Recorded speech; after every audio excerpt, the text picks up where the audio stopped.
Chapter 31. I made a covenant with my eyes not to look lustfully at the girl. For what is man's lot from God above, his heritage from the Almighty on high?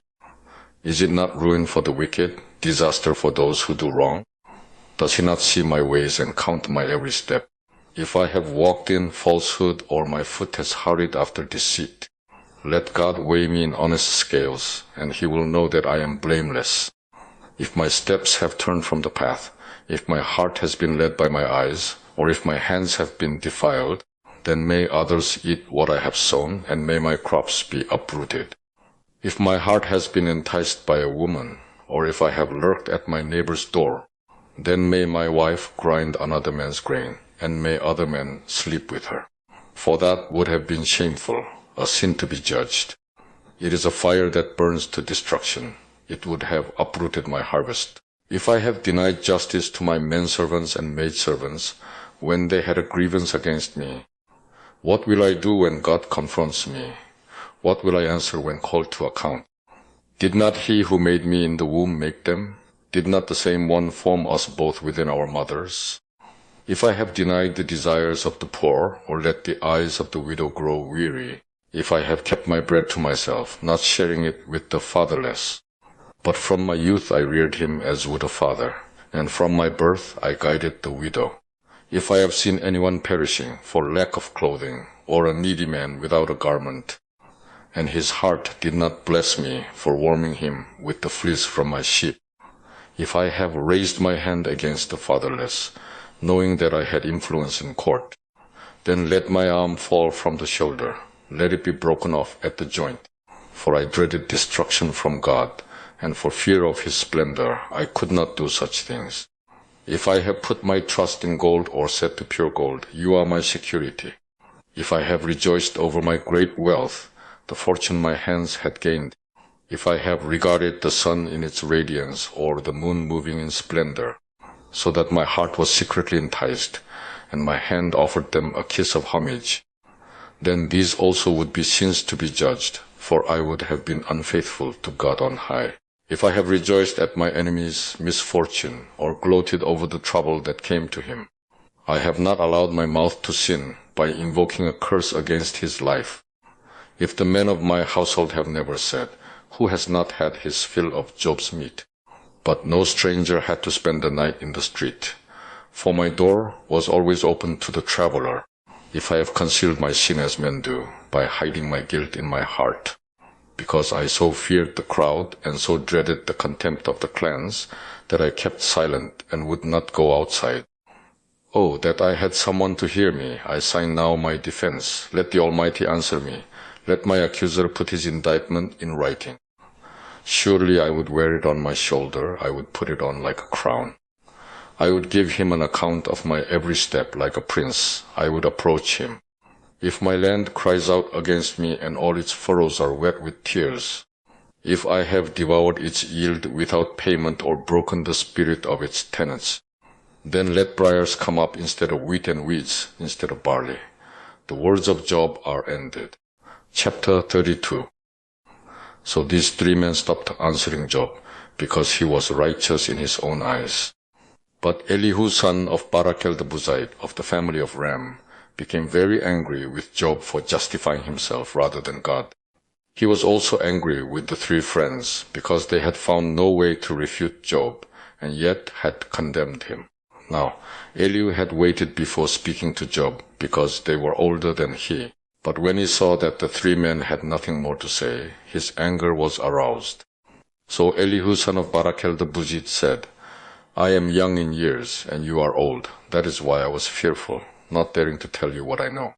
I thought age should speak, advanced years should teach wisdom. But it is the spirit in a man, the breath of the Almighty, that gives him understanding. It is not only the old who are wise, not only the aged who understand what is right. Therefore I say, listen to me. I too will tell you what I know. I waited while you spoke. I listened to your reasoning while you were searching for words. I gave you my full attention, but not one of you has proved Job wrong. None of you has answered his arguments. Do not say, we have found wisdom. Let God refute him, not men. But Job has not marshaled his words against me, and I will not answer him with your arguments. They are dismayed and have no more to say. Words have failed them. Must I wait now that they are silent, now that they stand there with no reply? I too will have my say. I too will tell what I know. For I am full of words, and the spirit within me compels me. Inside I am like bottled up wine, like new wineskins ready to burst.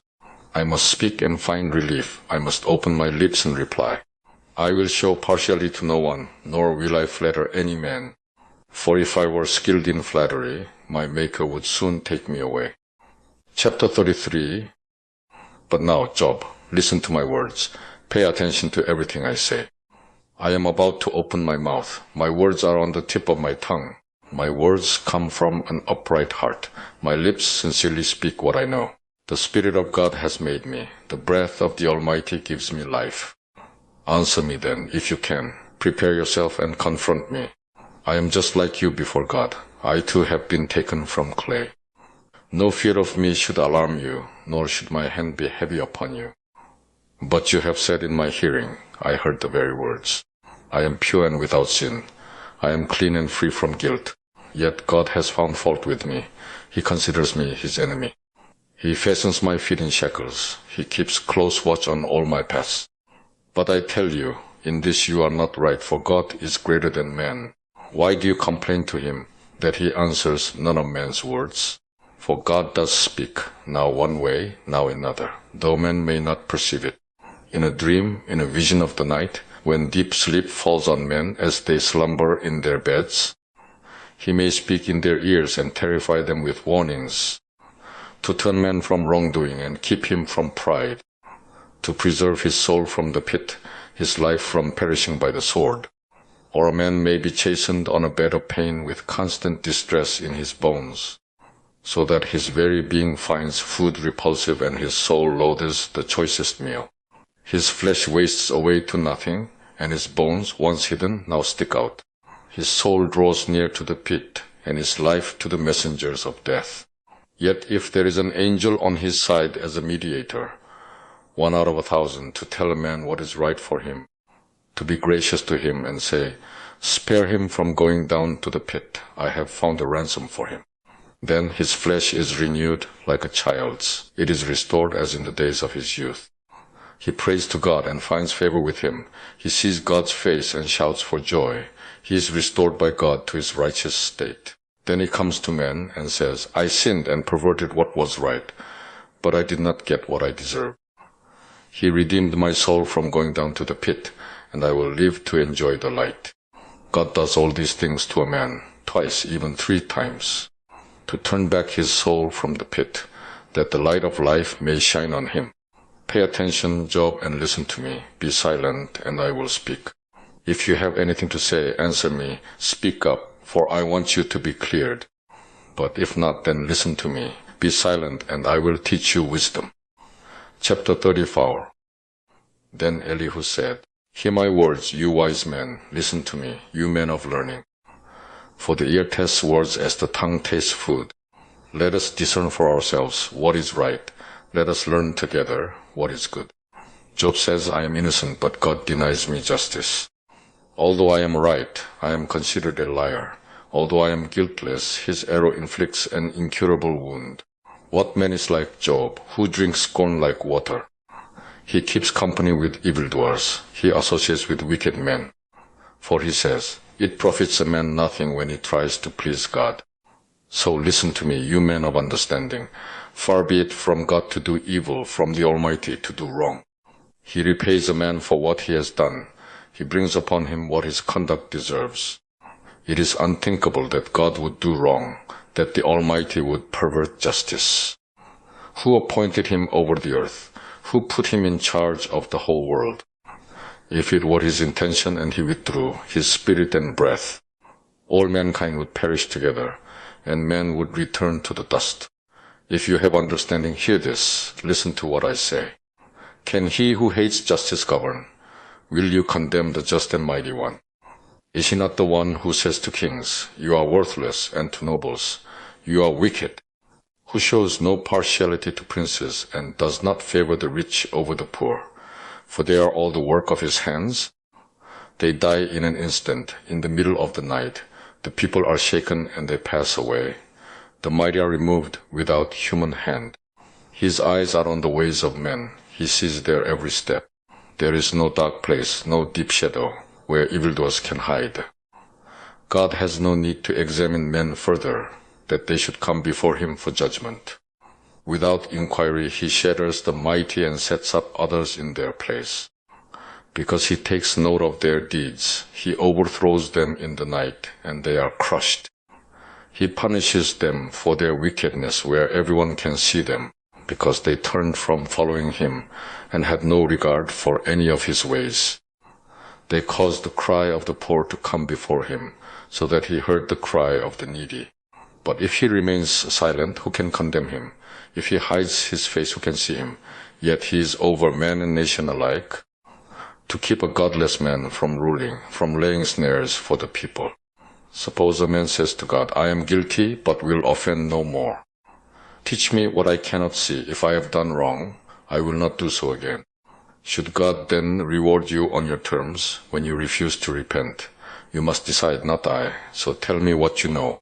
Men of understanding declare, wise men who hear me say to me, Job speaks without knowledge. His words lack insight. Oh, that Job might be tested to the utmost for answering like a wicked man. To his sin he adds rebellion. Scornfully he claps his hands among us and multiplies his words against God. Chapter 35. Then Elihu said, Do you think this is just, you say? I will be cleared by God. Yet you ask him, What profit is it to me, and what do I gain by not sinning? I would like to reply to you and to your friends with you. Look up at the heavens and see. Gaze at the clouds so high above you. If you sin, how does that affect him? If your sins are many, what does that do to him? If you are righteous, what do you give to him? Or what does he receive from your hand? Your wickedness affects only a man like yourself, and your righteousness only the sons of men. Men cry out under a load of oppression. They plead for relief from the arm of the powerful. But no one says, Where is God my Maker? Who gives songs in the night? Who teaches more to us than to the beasts of the earth, and makes us wiser than the birds of the air? He does not answer when men cry out because of the arrogance of the wicked. Indeed, God does not listen to their empty plea. The Almighty pays no attention to it. How much less then will he listen when you say that you do not see him, that your case is before him and you must wait for him? And further, that his anger never punishes, and he does not take the least notice of wickedness. So Job opens his mouth with empty talk. Without knowledge, he multiplies words. Chapter 36. Elihu continued, Bear with me a little longer, and I will show you that there is more to be said in God's behalf. I get my knowledge from afar. I will ascribe justice to my Maker. Be assured that my words are not false. One perfect in knowledge is with you. God is mighty but does not despise men. He is mighty and firm in his purpose. He does not keep the wicked alive, but gives the afflicted their rights. He does not take his eyes off the righteous. He enthrones them with kings and exalts them forever. But if men are bound in chains, held fast by cords of affliction, he tells them what they have done, that they have sinned arrogantly. He makes them listen to correction and commands them to repent of their evil. If they obey and serve him, they will spend the rest of their days in prosperity and their years in contentment. But if they do not listen, they will perish by the sword and die without knowledge. The godless in heart harbor resentment. Even when he fetters them, they do not cry for help. They die in their youth among male prostitutes of the shrines. But those who suffer, he delivers in their suffering. He speaks to them in their affliction. He is wooing you from the jaws of distress to a spacious place, free from restriction, to the comfort of your table, laden with choice food. But now you are laden with the judgment due the wicked. Judgment and justice have taken hold of you. Be careful that no one entices you by riches. Do not let a large bribe turn you aside. Would your wealth, or even all your mighty efforts, sustain you, so you would not be in distress? Do not long for the night, to drag people away from their homes. Beware of turning to evil, which you seem to prefer to affliction. God is exalted in his power.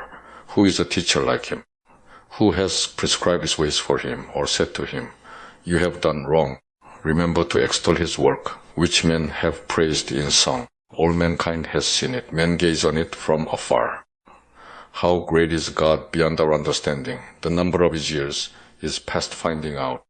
He draws up the drops of water, which distill as rain to the streams. The clouds pour down their moisture, and abundant showers fall on mankind. Who can understand how he spreads out the clouds, how he thunders from his pavilion? See how he scatters his lightning about him, bathing the depths of the sea. This is the way he governs the nations and provides food in abundance. He fills his hands with lightning and commands it to strike its mark. His thunder announces the coming storm. Even the cattle make known its approach. Chapter 37. At this my heart pounds and leaps from its place. Listen, listen to the roar of his voice, to the rumbling that comes from his mouth. He unleashes his lightning beneath the whole heaven and sends it to the ends of the earth. After that comes the sound of his roar. He thunders with his majestic voice. When his voice resounds, he holds nothing back. God's voice thunders in marvelous ways. He does great things beyond our understanding. He says to the snow, "Fall on the earth," and to the rain shower, "Be a mighty downpour," so that all men he has made may know his work. He stops every man from his labor. The animals take cover. They remain in their dens. The tempest comes out from its chamber, the cold from the driving winds. The breath of God produces ice, and the broad waters become frozen. He loads the clouds with moisture. He scatters his lightning through them. At his direction they swirl around over the face of the whole earth to do whatever he commands them. He brings the clouds to punish men, or to water his earth and show his love. Listen to this, Job. Stop and consider God's wonders. Do you know how God controls the clouds and makes his lightning flash? Do you know how the clouds hang poised, those wonders of him who is perfect in knowledge? You who swelter in your clothes when the land lies hushed under the south wind, can you join him in spreading out the skies, hard as a mirror of cast bronze? Tell us what we should say to him. We cannot draw up our case because of our darkness. Should he be told that I want to speak? Would any man ask to be swallowed up? Now no one can look at the sun, bright as it is in the skies, after the wind has swept them clean. Out of the north he comes in golden splendor. God comes in awesome majesty. The Almighty is beyond our reach and exalted in power. In his justice and great righteousness he does not oppress. Therefore men revere him, for does he not have regard for all the wise in heart? Chapter 38. Then the Lord answered Job out of the storm. He said, "Who is this that darkens my counsel with words without knowledge? Brace yourself like a man. I will question you, and you shall answer me. Where were you when I laid the earth's foundation? Tell me, if you understand. Who marked off its dimensions? Surely you know. Who stretched a measuring line across it? On what were its footings set, or who laid its cornerstone? While the morning stars sang together, and all the angels shouted for joy. Who shut up the sea behind doors when it burst forth from the womb? When I made the clouds its garment and wrapped it in thick darkness, when I fixed limits for it and set its doors and bars in place, when I said, this far you may come and no farther, here is where your proud waves halt. Have you ever given orders to the morning, or shown the dawn its place, that it might take the earth by the edges and shake the wicked out of it? The earth takes shape like clay under a seal. Its features stand out like those of a garment. The wicked are denied their light, and their upraised arm is broken. Have you journeyed to the springs of the sea, or walked in the recesses of the deep? Have the gates of death been shown to you? Have you seen the gates of the shadow of death? Have you comprehended the vast expanses of the earth? Tell me, if you know all this. What is the way to the abode of light, and where does darkness reside? Can you take them to their places? Do you know the paths to their dwellings? Surely you know, for you were already born.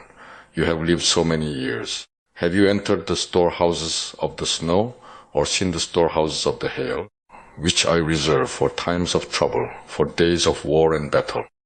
What is the way to the place where the lightning is dispersed, or the place where the east winds are scattered over the earth? Who cuts a channel for the torrents of rain, and the path for the thunderstorm, to water a land where no man lives, a desert with no one in it, to satisfy a desolate wasteland and make it sprout with grass? Does the rain have a father? Who fathers the drops of dew? From whose womb comes the ice? Who gives birth to the frost from the heavens? When the waters become hard as stone, when the surface of the deep is frozen, can you bind the beautiful Pleiades? Can you loose the cords of Orion? Can you bring forth the constellations in their seasons, or lead out the bear with its cubs?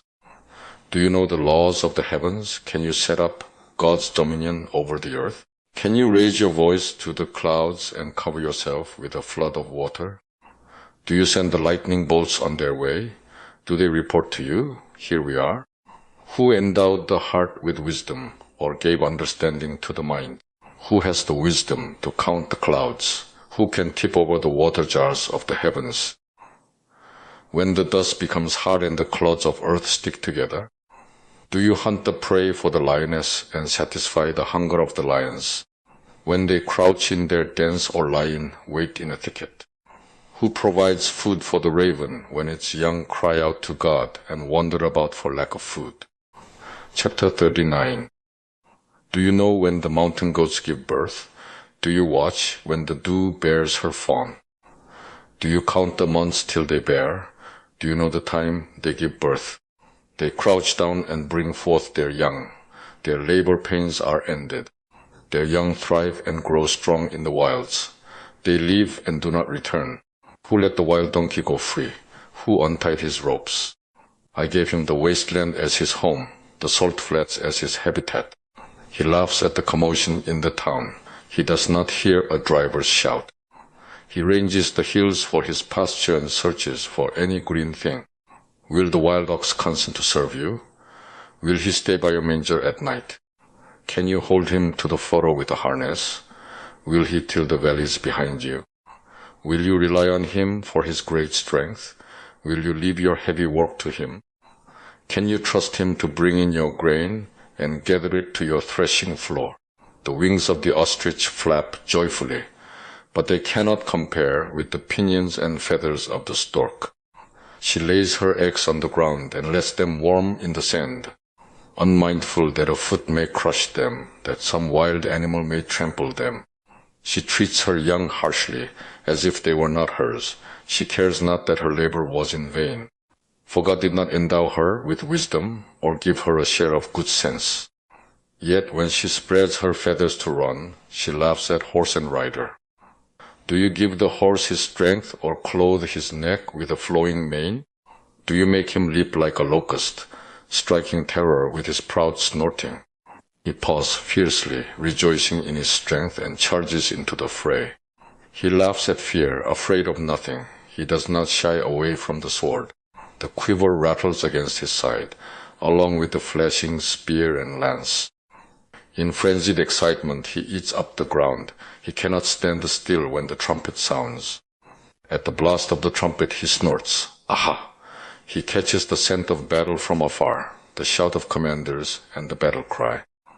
Does the hawk take flight by your wisdom and spread his wings toward the south? Does the eagle soar at your command and build his nest on high? He dwells on a cliff and stays there at night. A rocky crag is his stronghold. From there he seeks out his food. His eyes detect it from afar. His young ones feast on blood, and where the slain are, there is he. Chapter 40. The Lord said to Job, Will the one who contends with the Almighty correct him? Let him who accuses God answer him. Then Job answered the Lord, I am unworthy, how can I reply to you? I put my hand over my mouth. I spoke once, but I have no answer, twice, but I will say no more. Then the Lord spoke to Job out of the storm. Brace yourself like a man. I will question you, and you shall answer me. Would you discredit my justice? Would you condemn me to justify yourself? Do you have an arm like God's, and can your voice thunder like His? Then adorn yourself with glory and splendor, and clothe yourself in honor and majesty. Unleash the fury of your wrath. Look at every proud man and bring him low. Look at every proud man and humble him. Crush the wicked where they stand. Bury them all in the dust together. Shroud their faces in the grave. Then I myself will admit to you that your own right hand can save you. Look at the behemoth, which I made along with you, and which feeds on grass like an ox. What strength he has in his loins, what power in the muscles of his belly. His tail sways like a cedar, the sinews of his thighs are close knit. His bones are tubes of bronze, his limbs like rods of iron. He ranks first among the works of God, yet his maker can approach him with his sword. The hills bring him their produce, and all the wild animals play nearby. Under the lotus plants he lies, hidden among the reeds in the marsh. The lotuses conceal him in their shadow. The poplars by the stream surround him. When the river rages, he is not alarmed. He is secure, though the Jordan should surge against his mouth. Can anyone capture him by the eyes or trap him and pierce his nose? Chapter 41. Can you pull in the Leviathan with a fish hook, or tie down his tongue with a rope? Can you put a cord through his nose, or pierce his jaw with a hook? Will he keep begging you for mercy? Will he speak to you with gentle words? Will he make an agreement with you for you to take him as your slave for life? Can you make a pet of him like a bird, or put him on a leash for your girls? Will traders barter for him? Will they divide him up among the merchants? Can you fill his hide with harpoons, or his head with fishing spears? If you lay a hand on him, you will remember the struggle and never do it again. Any hope of subduing him is false. The mere sight of him is overpowering. No one is fierce enough to rouse him. Who then is able to stand against me? Who has a claim against me that I must pay? Everything under heaven belongs to me.